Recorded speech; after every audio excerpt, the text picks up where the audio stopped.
Happy new year বন্ধুরা। আজকে বছরের প্রথম দিন, তো সেই জন্য আজকে আমি বাচ্চাদের একটা নতুন জিনিস খাওয়াচ্ছি, সেটা হলো কড়াইশুঁটির কচুরি। এই দেখুন বন্ধুরা, একটু ময়দা মেখে রেখেছি কালো জিরা দিয়ে, আর এই যে কড়াইশুঁটিটা হালকা করে সেদ্ধ করে পেস্ট করে রেখেছি, এটা দিয়ে আমি বানাবো কড়াইশুঁটির কচুরি। আসুন আপনারাও আমার বাড়ি কড়াইশুঁটির কচুরি খাওয়াবো। চলুন ভেজে নেওয়া যাক এটা।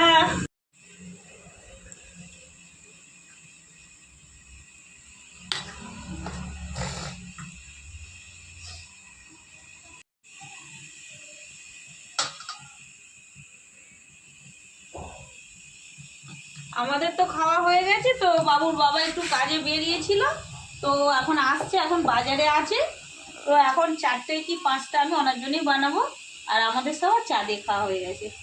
একটু আলু পোস্ত তরকারি করার ইচ্ছা ছিল, কিন্তু সময় হয়নি। এই যে এখানে কয়েকটা আছে, এর মধ্যে থেকে আমি 4টা বাবুর বাবার জন্য বানাবো এখন।